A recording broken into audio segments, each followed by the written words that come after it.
الحمد لله نحمده ونستعينه ونستغفره ونؤمن به ونتوكل عليه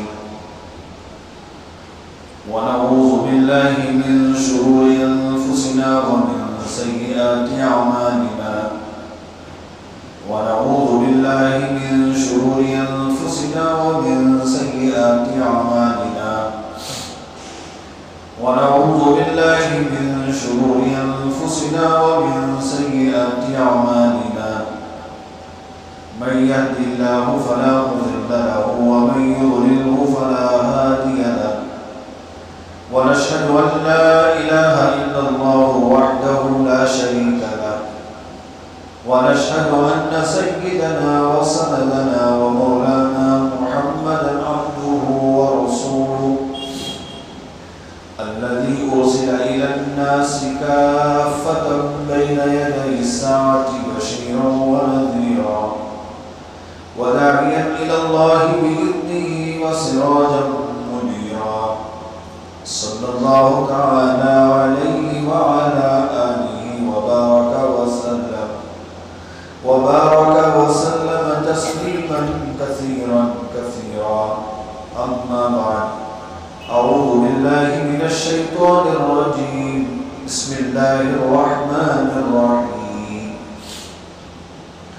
والعصر إن الإنسان لفي خسر إلا الذين آمنوا وعملوا الصالحات وتواصوا بالحق وتواصوا بالصبر صدق الله مولانا العظيم وصدق رسوله النبي الكريم ونحن على ذلك من الشاهدين والشاكرين والحمد لله رب العالمين.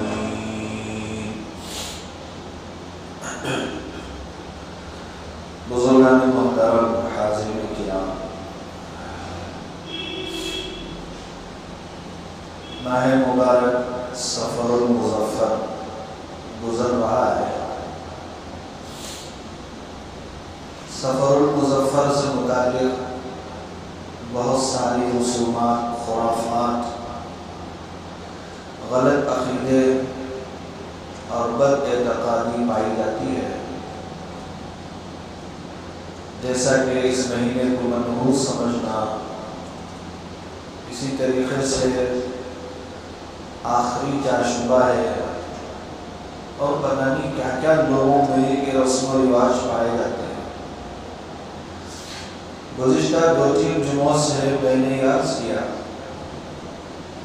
کہ حالات کے اچھے اور برے ہونے کا تعلق کسی مہینے سے، کسی دن سے، کسی وقت سے نہیں ہے. حالات کے اچھے برے ہونے کا تعلق اعمال سے ہے. جیسے اعمال ہوں گے ویسے حالات ہوں. فرمایا اعمالکم اعمالکم، تمہارے اعمال تمہارے حاکم ہیں. تمہارے حالات کے تعلق سے فیصلے کرنے والے تمہارے اعمال ہیں.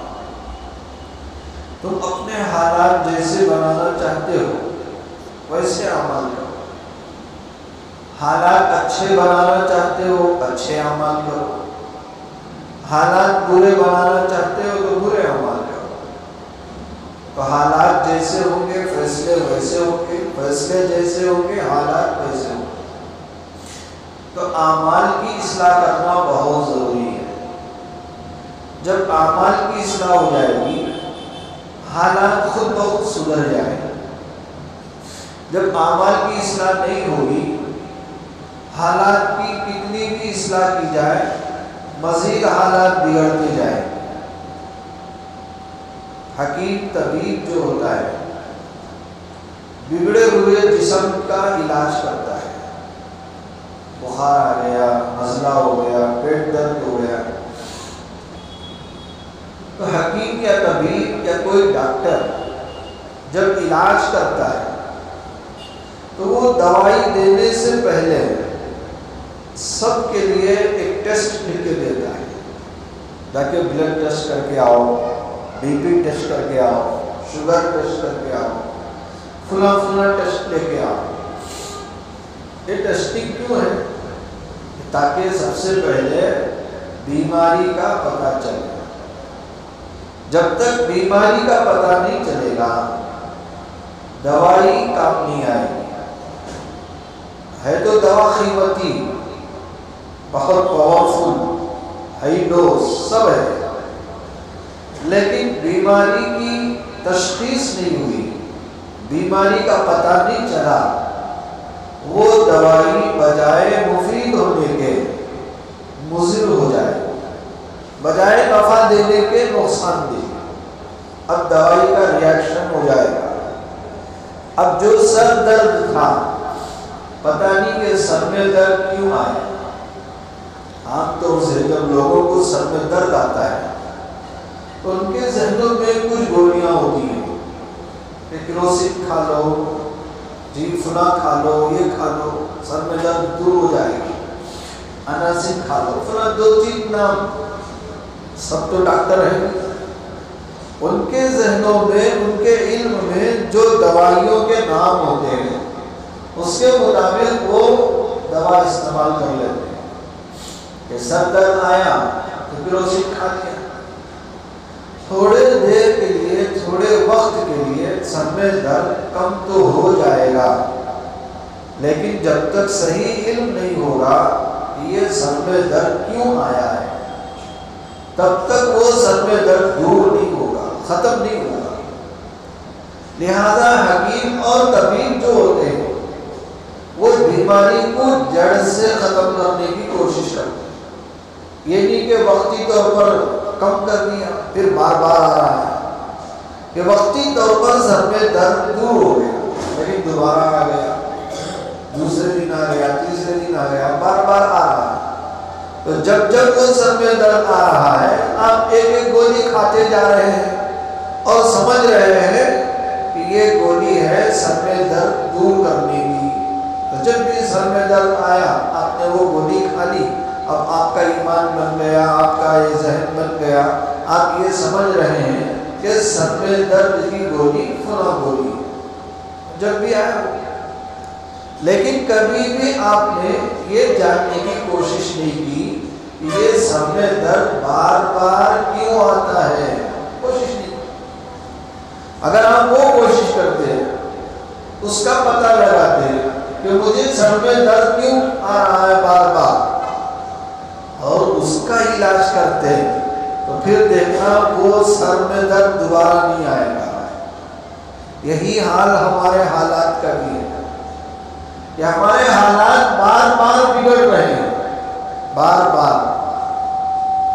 اب ان حالات کے سدھارنے کے لیے ہم کیا کر رہے ہیں؟ گولی دوائی کی طرح فلاں جگہ بندش کرا رہے ہیں، فلاں جگہ تعویذ دے رہے ہیں، فلاں جگہ جھاڑ پھونک کرا رہے ہیں، فلاں جگہ پانی دم کرا رہے ہیں. یہ سب گولیاں ہیں. ان چیزوں سے وقتی طور پر حالات تو سدھر جائیں گے لیکن بار بار پھر بگڑیں گے، حالات پھر بگڑیں گے. تو یہ پتہ لگانا ضروری ہے کہ میرے حالات یہ بار بار کیوں بگڑ رہے ہیں. حالانکہ میں نے قیمتی تعویذ لگائی ہوئی ہے، بندش کرایا ہوا ہے، فلاں فلاں کیا ہوا ہے، پھر بھی حالات، پھر بھی بگڑے ہوئے حالات کیوں ہیں؟ ظاہر سی بات ہے جسے سر میں درد ہے وہ آدمی پیٹ کے درد کی گولی لے رہا ہے، سر میں درد کیسے دور ہوگا؟ جو درد ہے دوائی اس کی دو، بلکہ دوائی اس کی نہیں، یہ درد کیوں آ رہا ہے اس کی دوا دو. جیسے ہم نے سنا ہے بارہا مشہور لطیفہ ہے کہ ایک صاحب حکیم صاحب کے پاس آئے، کہا حکیم صاحب مجھے پیٹ میں درد ہے. اچھا پیٹ میں درد ہے، صبح میں کیا کھایا ناشتے میں؟ روٹی کھائی. روٹی کیسی تھی؟ تو کہا میں نے اور نہیں کیا، دیکھا نہیں، روٹی جلی ہوئی تھی، جلی روٹی کھانے کی وجہ سے مجھے پیٹ میں درد آ گیا.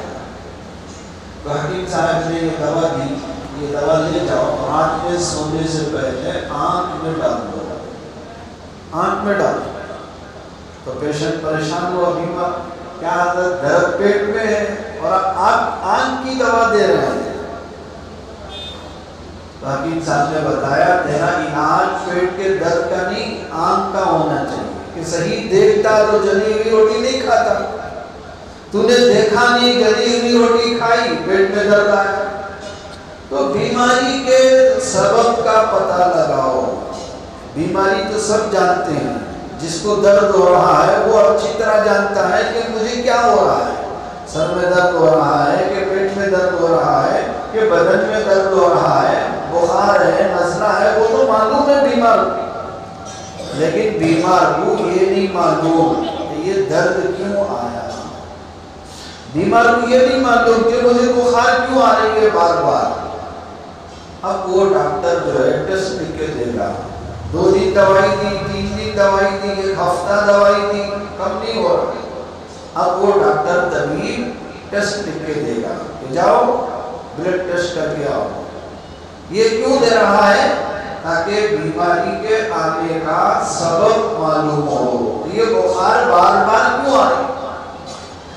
جب سبب معلوم ہوگا کہ اس کو ملیریا ہوا ہے یا ٹائیفائڈ ہوا ہے یا ڈینگو ہوا ہے، اب اس کی دوائی دے گا، صرف بخار کی دوائی نہیں دے گا، جس کے سبب یہ بخار آ رہا ہے اس کے لیے دوائی دے گا۔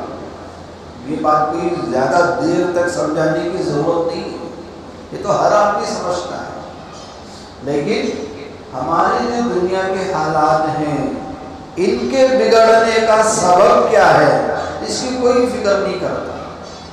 بڑے حالات بگڑے تو کسی کو بلا کے قرآن پڑھا دیا، جی کسی کو بلا کے یاسین پڑھا دیا، کسی کو بلایا واقعہ پڑھا دیا، اب کسی کو بلا کے فاتحہ کرا دی، اب سمجھ بیٹھے کہ حالات سدھر جائیں گے، نہیں سدھرے گے، کبھی بھی نہیں سدھرے گے۔ جس پرنالے سے گندگی اتر رہی ہے، ٹپک رہی ہے، اس پرنالے کو پہلے بند کرو۔ اگر آپ اس پرنالے کو بند نہیں کرو گے، اب یہاں لیٹروں کا پانی بہا رہے ہو کہ گندگی دور ہو جائے، پانی سب بیکار ہو جائے، اتنا پانی بہانے کی ضرورت نہیں ہے۔ آپ کو بس اتنا کرنا ہے کہ جس پرنالے سے گندگی گر رہی ہے اس پرنالے کو بند کر دینا ہے، اتنا پانی بہانے کی ضرورت نہیں۔ تو لوگ اس پرنالے کو نہیں دیکھ رہے ہیں، لوگ پانی بہا رہے ہیں کہ یہ گندگی دور ہو جائے، یہ پریشانی دور ہو جائے، یہ مصیبت دور ہو جائے، سب پیسہ بہا رہے پانی کی طرح، لیکن یہ مصیبت کہاں سے آ رہی ہے، یہ مصیبت کیوں آ رہی ہے، یہ مصیبت کے آنے کا سبب کیا ہے، وہ پرنالہ کیا ہے، کوئی نہیں دیکھ رہا ہے۔ اتنا پیسہ بہانے کے بجائے، دوسری چیزوں کو برا بھلا کہنے کے بجائے کہ چاشوبہ ٹھیک نہیں، منگل ٹھیک نہیں، سفر ٹھیک نہیں، فلاں فلاں ٹھیک نہیں، یہ سب ٹھیک ہے، پہلے تمہارا پرنالہ ٹھیک کرو۔ تمہارا پرنالہ ٹھیک نہیں ہے، دوسروں کو الزام لگا رہے ہیں کہ بدھ ٹھیک نہیں، ٹھیک فلاں وقت ٹھیک نہیں، سب غلط۔ پہلے سوچو یہ بگڑے ہوئے حالات آ رہے ہیں تو کہاں سے آ رہے ہیں، کیوں آ رہے ہیں؟ تو گزشتہ 2-3 جمعوں سے یہی بات میں نے سمجھانے کی کوشش کی ہے کہ یہ سارے حالات کا تعلق اعمال سے ہے۔ اعمال اچھے ہوں گے تو حالات بھی اچھے ہوں گے، اعمال برے ہوں گے تو حالات بھی برے ہوں گے۔ اعمال کی اصلاح کرو، حالات کی اصلاح ہو جائے گی۔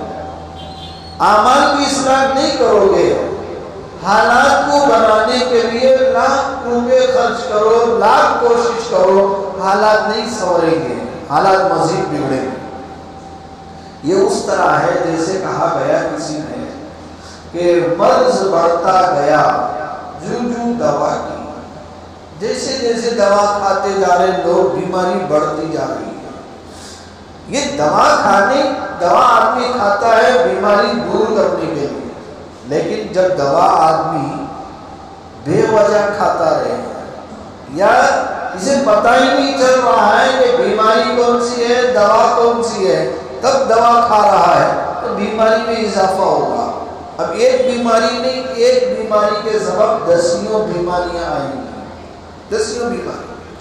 بخار آ گیا، اب دوسری بیماریاں آ گئی، بدن میں درد آ گیا، شوگر بڑھ رہا ہے، بلڈ پریشر بڑھ رہا ہے، سر میں درد بڑھ رہا ہے، صفراوی نظام خراب ہو رہا ہے، کھانے کو جی نہیں لگ رہا ہے، الٹیاں ہی الٹیاں ہو رہی ہیں، آنکھیں چکرا رہی ہیں، کھڑے ہونے میں ہمت نہیں ہے، ناتوانی ہو رہی ہے، جسم کمزور ہو رہا ہے۔ ایک نہیں، دسیوں بیماریاں آئیں گی۔ ہے کیا؟ بخار۔ تو ایک بخار پر دسیوں بیماریاں آ رہی ہیں، وجہ کیا ہے؟ اس کا علاج ٹھیک سے نہیں ہو رہا ہے۔ یہ بخار کے آنے سے، جیسے میں نے شروع میں کہا، آدمی کو جب بخار آتی ہے، سر میں درد آتا ہے، پیٹ میں درد آتا ہے، تو اس کے سامنے دواؤں کے 2-4 نام یاد ہوتے ہیں۔ سر میں درد آیا، کروسین کھا لو، انسین کھا لو، بخار آ گیا، کالپل کھا لو، یہ کھا لو، پیٹ میں درد آیا، فلاں رنٹک کھا لو، فلاں کھا لو، بس جسے جسے جو نام یاد ہے وہ گولی کھا رہا ہے۔ لیکن یہ گولیوں کے کھانے میں سے وقتی طور پر تو درد کم ہو سکتا ہے، لیکن ہمیشہ کے لیے یہ بیماری ختم نہیں ہو سکتی۔ ہمیشہ کے لیے اگر آپ بیماری کو ختم کرنا چاہتے ہیں تو اس کے لیے ضروری ہے کہ آپ پہلے ٹیسٹ کراؤ۔ یہ پیٹ میں درد کیوں آیا، یہ بخار کیوں آیا، یہ سر میں درد کیوں آیا، یہ فلاں کیوں آیا، ٹیسٹ کراؤ پہلے۔ جب آپ ٹیسٹ کرائیں گے تو پتا چلے گا یہ تمہارے کھانے پینے کا نظام درست نہیں ہے، آپ وقت پر نہیں کھاتے، آپ وقت پر نہیں سوتے، وقت پر نہ کھانا، وقت پر نہیں سونا، یہ 100 بیماریوں کی جڑ ہے، 100 بیماریوں کی جڑ۔ آدمی جسمانی طور پر فریش رہنا چاہتا ہے، توانا رہنا چاہتا ہے، ہمت سے رہنا چاہتا ہے، طاقتور رہنا چاہتا ہے، تو 2 کام کرنا ہے، ایک وقت پر کھانا ہے، وقت پر سونا ہے۔ لیکن ہمارا نظام دیکھو، خاص طور سے جو لوگ بازار کو آتے ہیں، نہ ان کے کھانے کا کوئی وقت ہے، نہ ان کے سونے کا کوئی وقت ہے۔ اب دسیوں بیماریاں آ رہی ہیں، لیکن اسے اس کی پرواہ نہیں ہے۔ کیوں؟ اسے ایک ہی فکر ہے کہ میں بازار کو آیا ہوں پیسے کمانے، جسم بنانے نہیں، جان بنانے نہیں آیا بازار کو۔ بازار کو میں آیا ہوں پیسے کماؤں، خوب پیسہ کماؤں، خوب پیسہ جماؤں۔ یہ 2 ہی ذہن میں آدمی بازار کو آتا ہے، کس لیے؟ کہ پیسہ خوب کمائے، پیسہ خوب جمائے۔ اب اس کے لیے آدمی اپنے صحت کی پرواہ نہیں کرتا۔ اب بیماریاں آتی ہیں، جب تک جوانی ہے ان بیماریوں کا اسے اثر معلوم نہیں ہوتا۔ جوانی ہے، طاقت ہے، اللہ نے قدرتی طور پر اسے توانا بنایا، بیماریوں کا ریاکشن اسے معلوم نہیں ہوتا، اب وہ کام کر رہا ہے۔ جیسے ہی وہ آدمی 35 سے پار ہو کر 40 کے اندر قدم رکھے گا، اب اسے معلوم ہونا شروع ہو جائیں گی کہ مجھے شوگر لگ گئی ہے، بی پی لگ گئی ہے، فلاں لگ گئی ہے، یہ فلاں بیماری آ گئی ہے۔ کسی آدمی کے اندر کوئی بیماری ایک دم سے نہیں آتی، تھوڑا کر کے اسے جڑ پکڑتی ہے، تھوڑا کر، ایک دم سے بیماری نہیں آتی، لیکن اسے اس وقت اس بیماری کا پتہ چلتا ہے جب بیماری اپنا جڑ پکڑ لی ہوتی ہے۔ اب بیماری کو دور کرنا مشکل ہے، اب اسے پتہ چلتا ہے۔ اب کیا کرو گے؟ 40 سال کے بعد، 50 سال کے بعد جو جتنا کمائے تھے، جتنا جمائے تھے، یہاں لگا دیا۔ کہاں؟ صحت بنانے کے لیے، بیماریوں میں۔ کہاں گیا پیسہ؟ آپریشن ہوا 10 لاکھ روپے خرچ ہوئے، فلاں ٹیسٹنگ ہوا 15,000 خرچ ہو گئے، فلاں ڈاکٹر کے پاس گئے اتنے ہزار خرچ ہو گئے۔ کتنے ہزار کتنے لاکھ جمائے تھے، اسی لیے جمائے تھے۔ حضرت ہمیں کیا معلوم تھا یہ سب آئے گا؟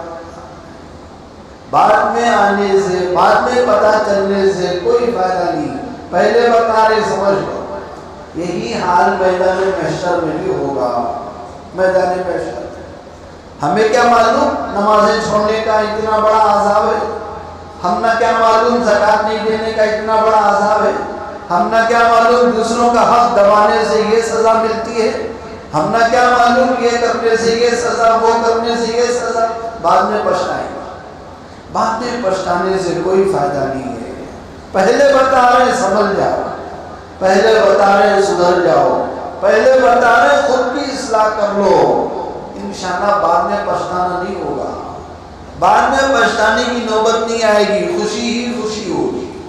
آدمی اتنا سب کچھ جو کر رہا ہے آج، وہ کل کی خوشی کے لیے کر رہا ہے، کل کی خوشی، کل پریشانی نہ ہو، کل بچے پریشان نہ ہو، کل ہماری نسل پریشان نہ ہو، کل کے لیے آدمی آج کی قربانی دے رہا ہے، سب کل کے لیے کر رہے۔ کسی سے بھی پوچھو آپ یہ جو کر رہے کب کے لیے کر رہے؟ آئندہ کل کے لیے۔ میں آج نماز پڑھ رہا ہوں آج کے لیے نہیں، آئندہ کل کے لیے، میری جنت سنور جائے۔ میں زکوٰۃ دے رہا ہوں آج کے لیے نہیں، آئندہ کل کے لیے۔ کسی کی مدد کر رہا ہوں، کسی کو خیرات دے رہا ہوں آج کے لیے نہیں، کل کے لیے۔ اسی طریقے سے آج ہم 2-4 پیسے دکان میں بیٹھ کے کما رہے ہیں، کس کے لیے؟ آئندہ کل کے لیے، کہ ہمارا آئندہ فیوچر بنے، ہمارا مستقبل بنے۔ آج آدمی جو بھی کر رہا ہے وہ آج کے لیے نہیں کر رہا ہے، وہ آئندہ کل کے لیے کر رہا ہے۔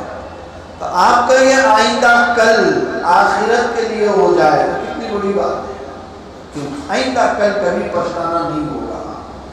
دنیا میں نقصان ہو گیا، اب پچھتا رہے ہیں، کل اسے سدھار سکتے ہیں، کل اسے دوسرے طریقے سے اس نقصان کی تلافی کر سکتے ہیں کہ میرے اتنے ہزار کا نقصان ہو گیا ہے، کل موقع ہے آپ کما کے اس نقصان کی تلافی کر سکتے ہیں۔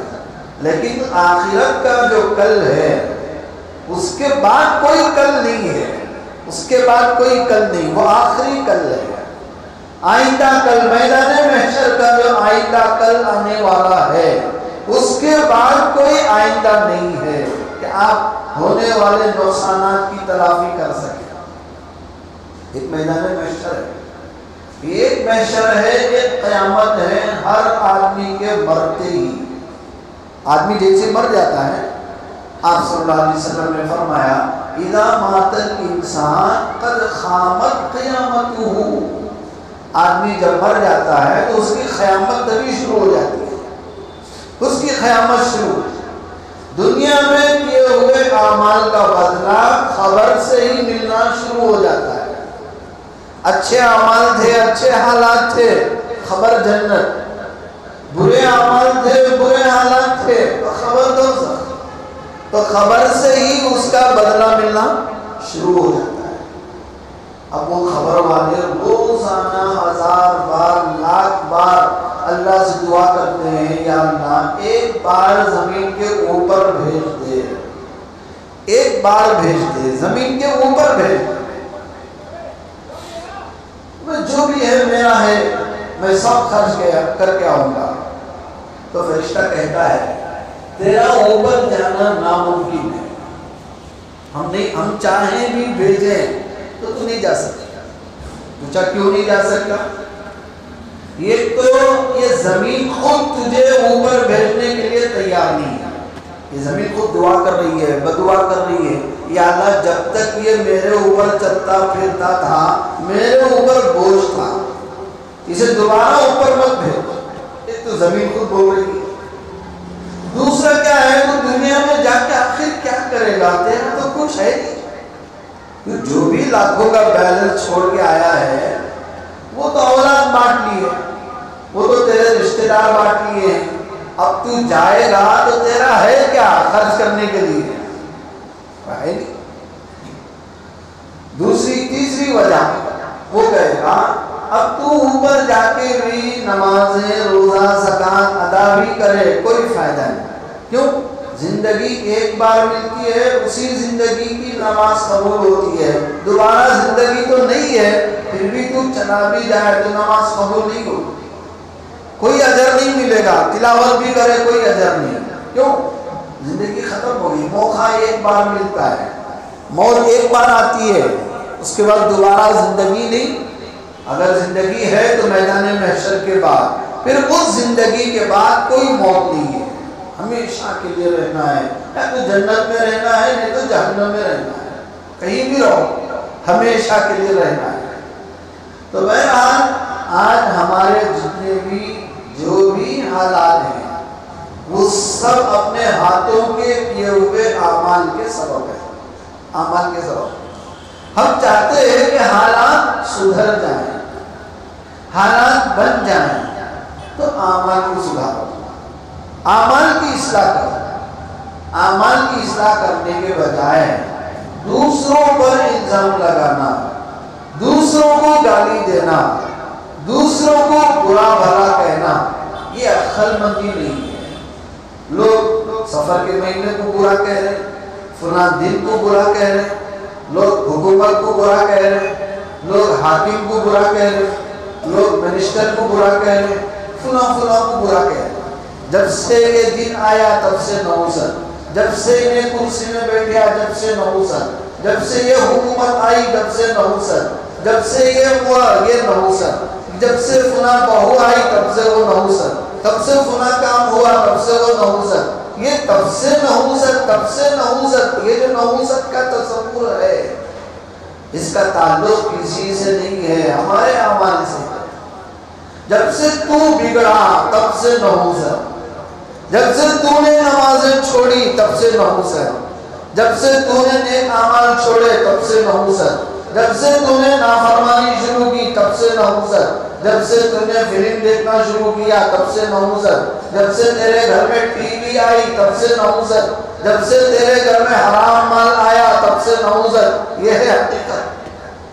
اس کے علاوہ یہ چھوڑ کر دوسروں کو کہنا کہ فلاں کرسی پہ بیٹھا تب سے نحوست آئی، اس کو بٹھایا تو انہیں کہاں بیٹھا؟ وہ نہیں بیٹھا ہے، ایک تو خود ہم نے بٹھایا، نہیں تو خدا نے بٹھایا۔ تو خدا حالات ایسے بناتے ہیں کہ ظالم کو لا کے کرسی میں بٹھاتے ہیں۔ ظالم کو کون بیٹھنا پسند کرے گا؟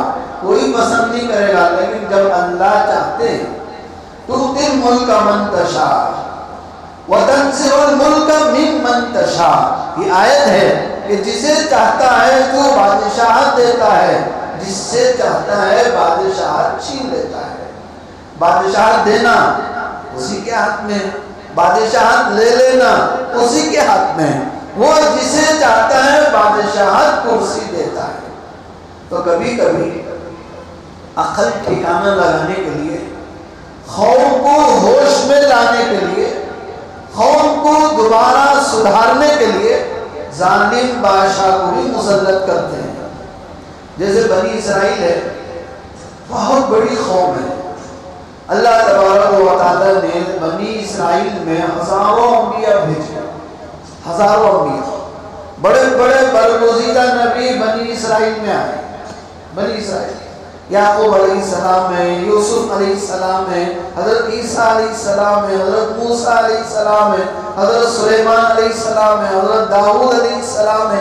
یہ جتنے بڑے بڑے نبی ہیں سب بنی اسرائیل میں آئے، سب بنی اسرائیل۔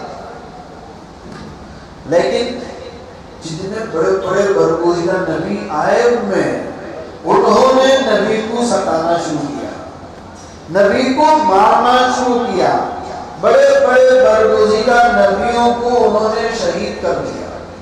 زکریا علیہ السلام کو شہید کیا، یحییٰ علیہ السلام کو شہید کیا، عیسیٰ علیہ السلام کو شہید کیا، بڑے بڑے نبیوں کو انہوں نے شہید کیا۔ جب انہوں نے ایسا کیا کہ نبیوں کی عظمت کو پامال کیا ہے انہوں نے، اللہ تبارک و تعالیٰ نے سوچا کہ ان کو سدھارنا چاہیے، ان کی اصلاح کرنا چاہیے۔ تو جس طرح بڑے بڑے نبی بنی اسرائیل میں آئے، بڑے بڑے ظالم بادشاہ بھی بنی اسرائیل میں آئے۔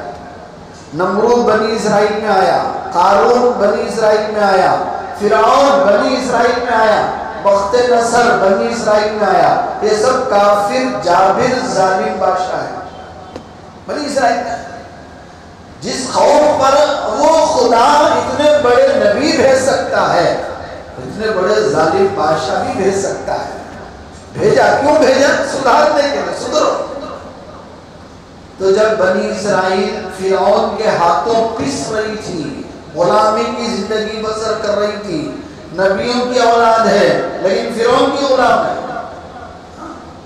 نبیوں کی اولاد ہونے کے باوجود بھی فرعون کے ہاتھوں پس رہی ہے. کیوں؟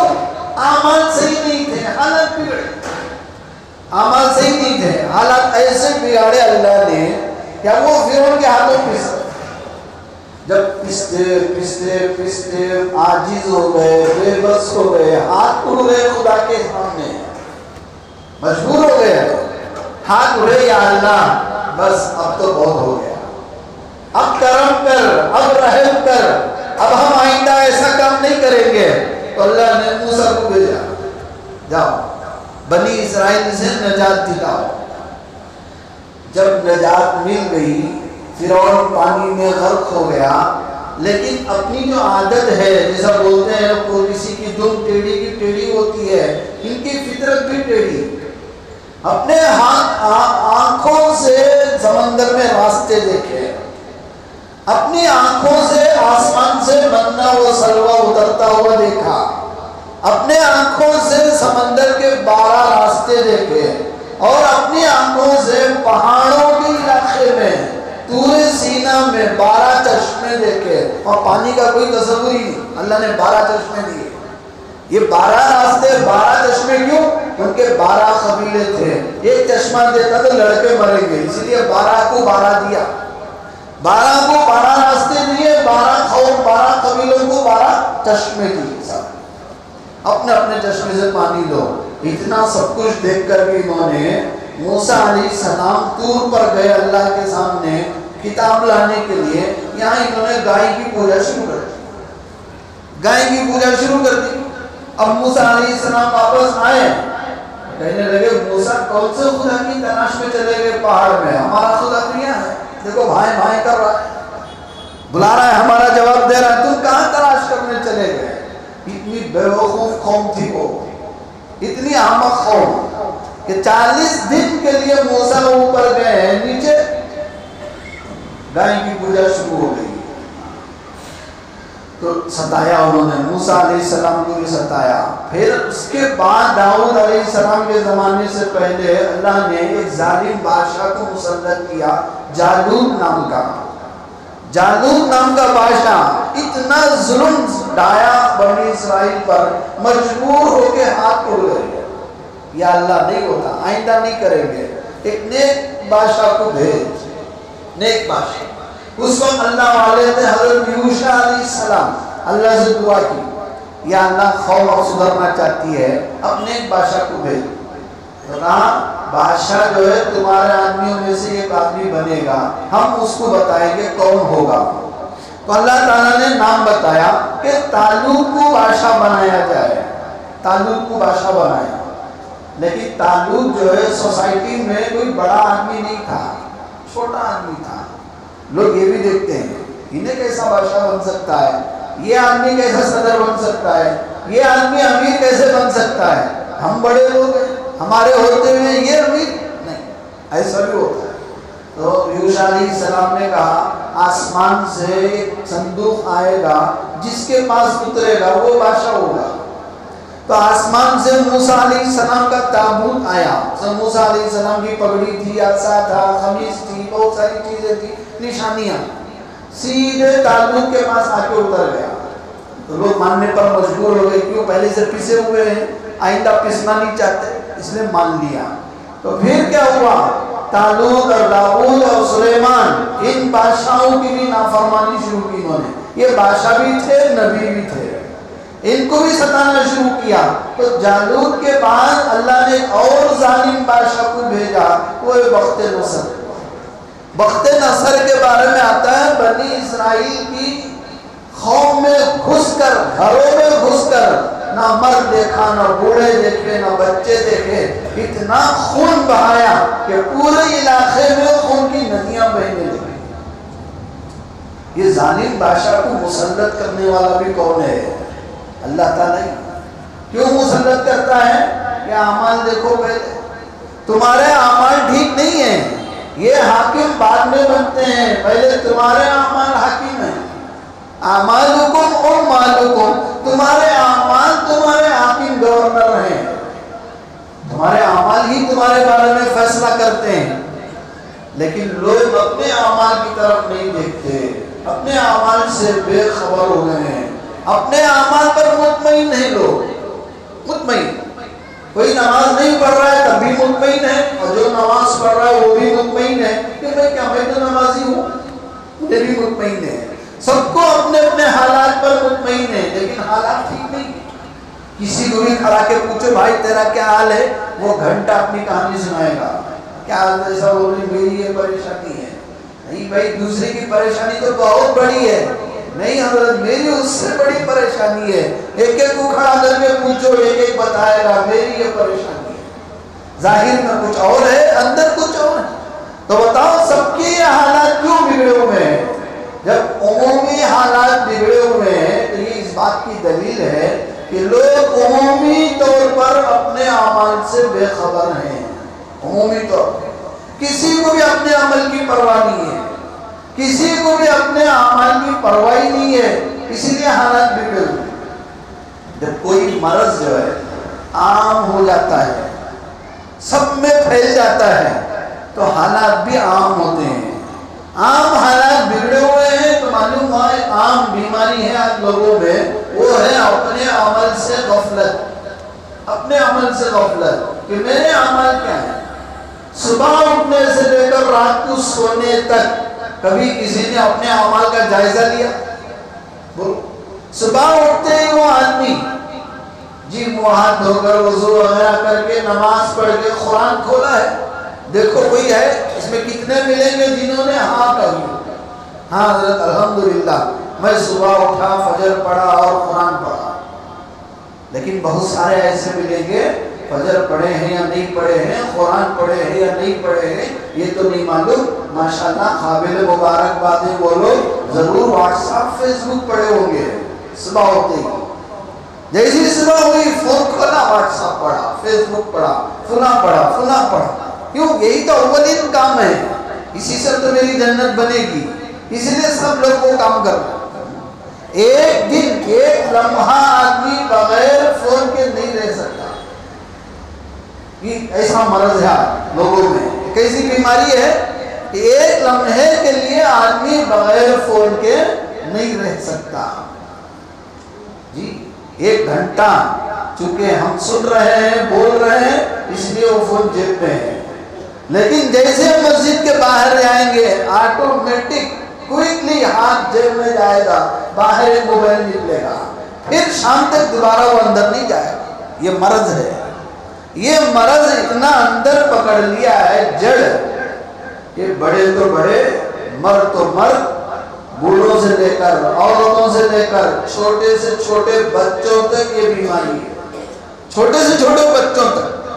پہلے کیا ہوتا تھا، بچہ رو رہا ہے تو اس کو بہلانے کے لیے گڑیا دے دیا، کھلونا دے دیا، سب دے دیا، اب ماشاءاللہ وہ سب دینے کی ضرورت نہیں ہے، وہ پرانا زمانہ ہے، اب لیٹسٹ زمانہ کیا ہے، ذرا بچہ رویا موبائل تھما دیا، اب وہ ویڈیو دیکھ رہا ہے یا ویڈیو گیم کھیل رہا ہے، اپنے کام میں لگا ہوا ہے۔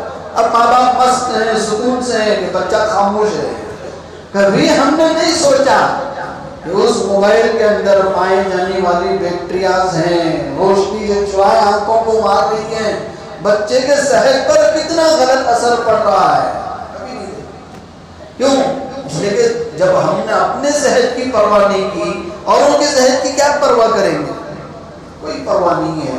یہ ہے عمومی غفلت۔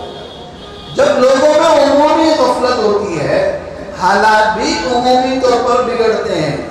ہم چاہتے ہیں عمومی حالات سدھر جائیں، سب کے حالات سدھر جائیں، تو ہمیں ایک پہلا کام کرنا ہے، اپنے طور سے اپنے اعمال کی اصلاح کرنا، اصلاح، میرے اعمال سدھر جائیں۔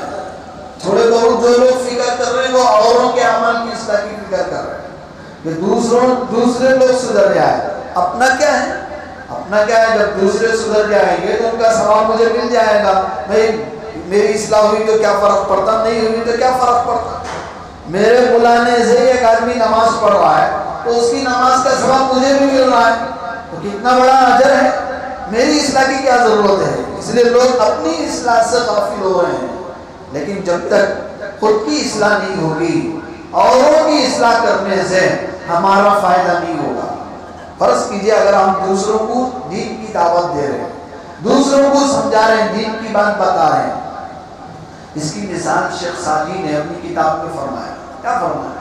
ایک آدمی دوسروں کو نصیحت کر رہا ہے، دوسروں کو سمجھا رہا ہے، دوسروں کو دین کی بات بتا رہا ہے، لیکن خود کی اصلاح نہیں کر رہا ہے، خود کی فکر نہیں کر رہا ہے۔ تو اس کی مثال ایسی ہے جیسے اندھا آدمی لالٹین لے کے راستے میں چلے، اندھا آدمی ٹارچ لے کر راستے میں جا رہا ہے۔ بتاؤ اس اندھے آدمی کو اس لالٹین کا کیا فائدہ ہے؟ اندھے آدمی کو اس لالٹین کا کوئی فائدہ نہیں، دوسروں کو تو فائدہ ہے، دوسروں کو راستہ نظر آ رہا ہے، دوسروں کو گڑھے نظر آ رہے ہیں، دوسروں کو سب نظر آ رہا ہے، دوسروں کو فائدہ ہو رہا ہے، اس لالٹین کا اندھے کو فائدہ نہیں ہو رہا ہے۔ تو دوسروں کی اصلاح کرنے والا، دوسروں کو سمجھانے والا، دوسروں کو بتانے والا اپنی اصلاح نہیں کر رہا ہے، تو سمجھو وہ اندھا ہے جو لالٹین لے کے پھر رہا ہے، اس کو اس لالٹین سے کوئی فائدہ نہیں۔ اگر ہم چاہتے ہیں اس لالٹین سے ہمارا فائدہ ہو، آنکھیں کھولو، آنکھیں بند ہیں ہماری، آنکھیں کھولو۔ یہ آنکھیں کھولنا کیا ہے؟ خود کی اصلاح کرنا ہے، خود کی اصلاح۔ اگر ہم خود کی اصلاح کریں گے تو اللہ تبارک و تعالی خود بخود حالات سدھاریں گے، ظالم بادشاہوں کو ختم کریں گے، نیک بادشاہوں کو لائیں گے۔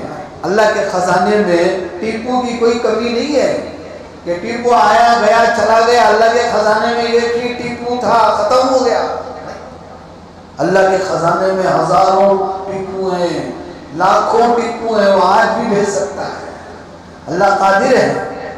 لیکن شرط ہے ہمارے حالات سدھر جائیں، ہمارے حالات۔ جب تک ہم اپنے حالات، اپنے اعمال کی فکر نہیں کریں گے، اللہ تبارک و تعالیٰ تب تک نیک صالح بادشاہ کو نہیں بھیجے گا۔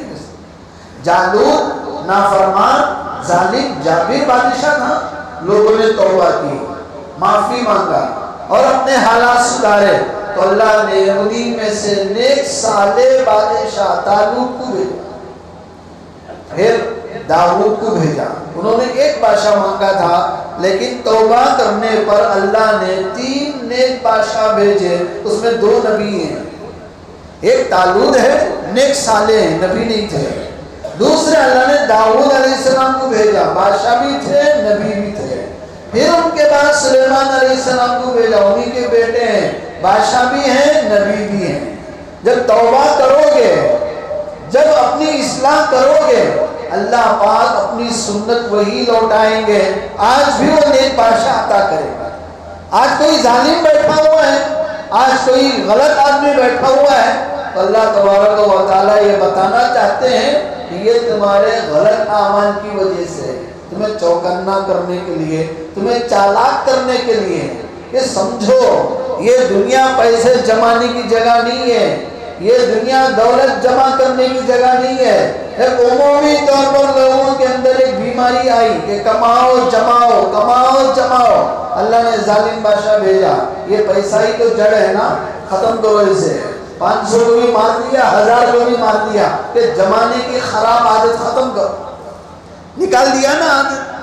اب یہ عقل مند ہے کہ یہ نیک ہے ایک طرف رکھو، یہ اللہ کا نظام ہے۔ اللہ جب کام لینا چاہتے ہیں تو کافروں سے بھی لے لیتے ہیں، ظالموں سے بھی لے لیتے ہیں، کہ دیکھو جتنا جمایا تھا سب گیا پانی میں، اب آئندہ جمانے کی نیت بھی نہیں کرنا، جمانے کا سوچنا بھی نہیں، جو بھی ہے اللہ کے راستے میں دے دو، تاکہ آخرت کے لیے اٹھا کے رکھو۔ دنیا کے لیے جب اٹھا کے رکھو گے اور تمہارا کچھ کام آنے کا نہیں، اور ایک دن ایسا آئے گا کہ کچرے کی طرح پھینکنا پڑے گا، کوڑی میں ڈالنا پڑے گا، اس کی کوئی حیثیت نہیں رہے گی۔ اس لیے دوستوں یہ سارے حالات بگڑنے کے بعد پھر ظالم بادشاہ اللہ بھیجتے ہیں، یہ بتانے کے لیے کہ ہمارے اندر عمومی طور پر اعمال سے غفلت ہے، بے خبری ہے۔ ہم اپنے اعمال کی طرف توجہ دیں، اپنے اعمال کی طرف توجہ دیں گے تو انشاءاللہ وہ دن دور نہیں ہے کہ اللہ آج بھی ہمیں ٹیپو عطا کرے گا۔ ٹیپو اللہ کے خزانے میں کوئی کمی نہیں ہے، ہزاروں ہیں ٹیپو، ہزاروں ہیں سلطان جو نیک صالح بادشاہ ہیں، ان کی خوشیاں ہیں، آج ان کا جنم دن ہے، آج کئی جگہ لوگ ان کی خوشیاں منا رہے ہیں جنم دن کا، کس لیے؟ وہ اس لیے نہیں کہ صرف وہ ریاست کرناٹک کا بادشاہ ہے، سلطنت خدالات کا بادشاہ ہے، میسور کا بادشاہ ہے، یا جنوبی ہند کا بادشاہ ہے، صرف اس لیے نہیں، ہم اس لیے منا رہے ہیں کہ وہ مسلمانوں کا نیک صالح بادشاہ ہے، تہجد گزار بادشاہ ہے، زندگی بھر اس نے بادشاہ ہونے کے باوجود بڑی بڑی 4 جنگیں 1000 انگریز کے خلاف لڑی ہیں، لیکن نماز کی جماعت نہیں چھوڑی اس نے، جنگوں کے درمیان بھی جماعت کی نماز اس نے نہیں چھوڑی۔ آج ایک معمولی گاہک آ گیا، جماعت سے چھٹی ہو گئی، یہ حالت ہے ہماری۔ ہم چاہتے ہیں کہ آج بھی ٹیمپو آ جائے، کیسے آئے گا؟ ہم پہلے اپنی جماعت کی پابندی کریں، نماز کی پابندی کریں، تو اس کے خزانے میں کوئی کمی نہیں۔ تہجد کی نماز اس نے ناغانی کی، اور جب وہ بادشاہ بنا، جب اسے کرسی میں بیٹھنے کا نمبر آیا تو اس نے پہلا کام کیا کیا؟ تاج بعد میں، ہاتھ میں ذمہ داری بعد میں، اس نے سب سے پہلے خیرات کی مجلس سجائی، اس نے کرسی میں بیٹھنے سے پہلے۔ جیسے حیدر علی کا انتقال ہوا، ٹیپو سلطان کو بادشاہ بنایا گیا، اب اسے تخت شاہی پر بٹھانا ہے، تاج پوشی کرنی ہے، اور تاج پوشی سے پہلے، تخت نشینی سے پہلے بادشاہ نے، ٹیپو سلطان نے پہلا کام جو کیا، اس نے قرآن کی تلاوت کرائی۔ قرآن کی تلاوت ہوئی، اس وقت قاری نے سورہ احزاب کی آخری آیتیں، سورہ حشر کی آخری آیتیں تلاوت کی، اس نے سورہ حشر۔ جب سے وہ آیتیں پڑھتا گیا، یہاں ٹیپو رو رہا ہے، ٹیپو کی آنکھوں سے آنسو جا رہی ہیں کہ اللہ نے بار امانت میرے کندھے پر رکھ دی ہے، پتہ نہیں کہ وہ پورا کر سکوں گا کہ نہیں کر سکوں۔ رو، کتنا نیک صالح بادشاہ ہے، وہ صرف حکومت سے مشہور نہیں ہوا ہے، اپنی طاقت سے مشہور نہیں ہوا ہے، اپنی نیک عادت سے مشہور ہوا ہے، اپنے صالحیت سے مشہور ہوا ہے، تو اس لیے اللہ نے وہ قوت عطا کی، وہ شجاعت عطا کی، وہ ہمت عطا کی، وہ مردانگی عطا کی، کہ بعد میں آنے والوں کے لیے ایک مثال بن گیا کہ مرد ہے تو ٹیپو ہے، جی مجاہد ہے تو ٹیپو ہے، شجاعت ہے تو ٹیپو کی ہے، مردانگی ہے تو ٹیپو کی ہے۔ ایسے بادشاہ اللہ بھیج سکتے ہیں آج بھی، کیوں کہ حالات اس وقت صحیح تھے، لیکن آج حالات بگڑے ہوئے ہیں، اللہ نے ٹیپو روک لیے ہیں، ختم نہیں کیے ہیں۔ وہ ٹیپو بنا سکتا ہے دوبارہ، وہ صالح نیک بادشاہ دوبارہ بنا سکتا ہے، اس کے خزانے میں کوئی کمی نہیں، اس کی فیکٹری بند نہیں ہو گئی ہے، چل رہی ہے برابر، لیکن اس نے بھیجنا روک دیا ہے۔ اب وہ دوبارہ کب بھیجے گا؟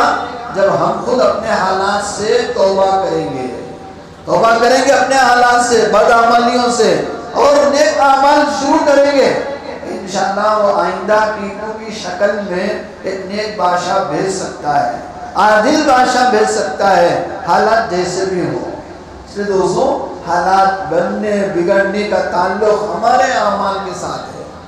کتنی لمبی چوڑی بات کرو، آخر میں خلاصہ یہی بنتا ہے کہ ہم اپنے حالات کو سدھارنے کے لیے بگڑے ہوئے حالات کی دوائی مت لو، بگڑے ہوئے حالات کی دوائیوں سے علاج نہیں ہو سکتا، پہلے حالات کے بگڑنے کا سبب معلوم کرو، یہ حالات کیوں بگڑے ہوئے، یہ حالات کے بگڑنے کا سبب معلوم ہو جائے کہ یہ میرے بدعمالیوں کی وجہ سے حالات بگڑے ہوئے ہیں، تو بدعمالیاں ختم کرو، نیک اعمال شروع کرو، حالات خود بخود سمجھ جائیں گے۔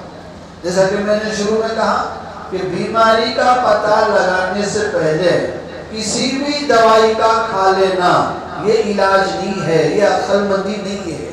تو حالات کا سبب معلوم کرنے سے پہلے کہ بگڑے ہوئے حالات کا دوسرے راستوں سے علاج کرنا یہ عقل مندی نہیں ہے۔ آپ زندگی بھر نماز نہیں پڑھتے، لیکن ہاتھ میں تعویذ لگائے ہوئے ہیں، گلے میں تعویذ لگائے ہوئے ہیں، کمر میں تعویذ لگائے ہوئے ہیں، غلے کے اوپر تعویذ لگائے ہوئے ہیں، گھر کے اندر تعویذ لگائے ہوئے ہیں، فلاں جگہ بندش کرائے ہوئے ہیں، فلاں سب دوغرے لگائے ہوئے ہیں، سب جو علاج ہے سب کر دیا، لیکن ایک وقت کی نماز نہیں پڑھ رہے، یہ تعویذ، وہ تمہارا، وہ بندش کچھ کام کی نہیں، سب اس کا ریاکشن ہوگا۔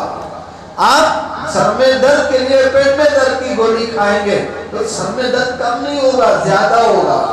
تو بالکل دوستوں حال اعمال کو بنانے کے بجائے حالات کے لیے ایسی ایسی دوائیں لیں گے تو سر میں درد پریشر بڑھے گا، کم نہیں ہوگا۔ ہم چاہتے ہیں حالات سنور جائیں، اعمال کو سنوارو، نماز کی پابندی کرو، جماعت کے ساتھ پڑھنے کا اہتمام کرو، قرآن کی تلاوت جتنا آپ روزانہ پڑھ سکتے ہیں پڑھو، پھر دیکھو خود بخود حالات کیسے سدھرتے ہیں، کیسے پلٹتے ہیں تختے۔ جب یہ کرسی میں بیٹھا کس کو معلوم تھا کہ یہ بیٹھے گا؟ کسی کو اندازہ ہی نہیں تھا، آ گیا۔ تو کس نے بٹھایا؟ اوپر والے نے بٹھایا۔ آئندہ کس کو بٹھائے گا ہم سوچ بھی نہیں سکتے، لا کے بٹھائے گا، جی کہیں سے بھی لا کے بٹھائے گا، کہیں پردیس سے لا لیا، کہیں دیہات سے لا لیا، کہیں گاؤں سے لا لیا، کہیں سے بھی وہ چن کے لے آتا ہے۔ اس کو چننا بھی معلوم ہے، اس کو بٹھانا بھی معلوم ہے، وہ بٹھائے گا۔ کیوں؟ جب ہمارے حالات سنور جائیں گے تو خود بخود وہ لانے پر قادر ہے۔ تو بہرحال دعا فرمائے اللہ تعالیٰ ہم تمام کو اپنے حالات کے سدھار کے لیے اعمال کو سدھارنے کی توفیق عطا فرمائے، نیک اعمال کی طرف توجہ کرنے کی توفیق عطا فرمائے، بدعمالیوں اور نافرمانیوں سے پوری امت کی حفاظت فرمائے۔ نمازوں کے بعد جاتے ہوئے آپ حضرات سے گزارش ہے مسجد کے لیے جھولی میں زیادہ سے زیادہ ڈالتے ہوئے جائیں۔ الحمدللہ ہر جمعہ اعلان ہو رہا ہے، آپ بڑی فراخ دلی کے ساتھ، خوش دلی کے ساتھ، جی خوش طبعی کے ساتھ زیادہ سے زیادہ ڈالتے ہوئے جا رہے ہیں۔ اللہ تبارک و تعالیٰ آپ کے ڈالنے کو قبول فرمائے، دینے کو قبول فرمائے۔ اور جو حضرات کسی وجہ سے خالی ہاتھ جا رہے ہیں ان سے گزارش ہے وہ کبھی خالی ہاتھ نہ جائیں، جو جتنا بھی دے سکتا ہے اپنی قدرت طاقت کے مطابق، استطاعت اور استعداد کے مطابق ضرور جھولی میں ڈالتے ہوئے جائیں۔ دعا ہے، پورا مجمع آمین کہہ رہا ہے، ہمارے ساتھ یہ دعا رہے گی۔ دعا فرمائے اللہ تعالیٰ ہماری کمائیوں میں برکت عطا فرمائے، صحت و تندرستی عطا فرمائے، قرضوں کو دور فرمائے، اور جو بھی رکاوٹیں ہیں تجارت میں، معاملات میں، لین دین میں، ان رکاوٹوں کو اللہ دور فرمائے اور زیادہ سے زیادہ ہمیں پاکیزہ حلال رزق عطا فرمائے۔ وآخر دعوانا ان الحمد للہ رب العالمین۔